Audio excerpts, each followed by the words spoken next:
truly grim. Moving on to some more serious news now, and the shocking stabbing of a Queensland schoolgirl yesterday has once again got experts questioning just how safe Australian schools are. It was an attack that left a school in shock and authorities scrambling to explain how it could have happened. A crime scene has still been established here and police investigations are currently continuing. I am worried, yes. Yes, as any parent would be. A 14-year-old girl is today in a stable condition after she was stabbed in the head, neck and back at the hands of a 16-year-old male fellow student. The attack follows the 2010 stabbing murder of 12-year-old Elliot Fletcher, which sparked a school safety review commissioned by the Queensland Government and released in March this year. That review made a number of recommendations, including amending legislation to make it clear that it's an offence to supply a child with a knife, forcing educators to address carrying weapons in relevant school policy, and ensuring all students and parents are made aware of the inappropriateness of doing so.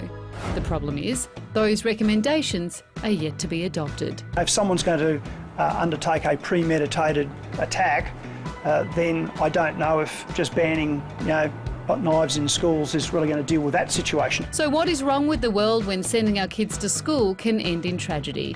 And is there really anything we can do about it?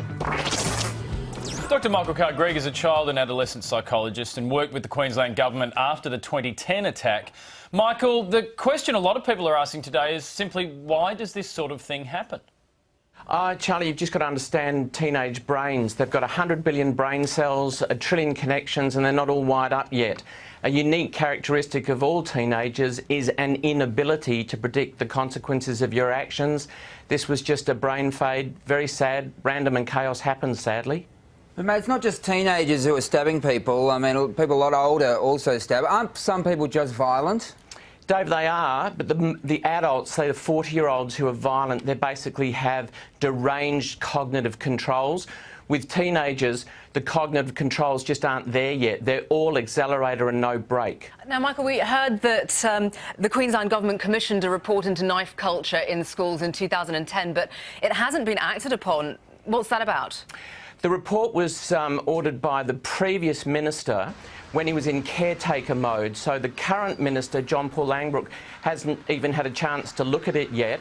It made 3 very good recommendations. One is no metal detectors, which I think is sensible. 2, create positive climates in school. And 3, and I love this one, get evidence-based conflict resolution and anger management into schools. And I think the whole of Australia could do that. Some of the knee-jerk reaction today was suggesting that this happened because people get offended on Facebook or Twitter or text. Is that just a little bit too soon to say and perhaps chasing a scapegoat? Yeah, look, I think people keep on picking on social media, and I think it's stupid. Social media is only social media because it's got people involved.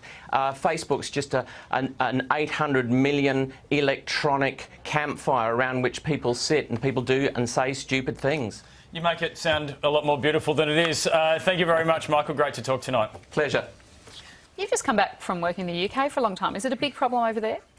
Knife crime in schools, it is a problem, but it's not to the extent of, say it is growing to be here or definitely in the States, or gun crime is just out of control. But yes, young people carrying knives with them, but it normally happens on estates and things like that, right. In council estates. But yeah, there have been some awful, horrific, very, very high-profile crimes that still remain.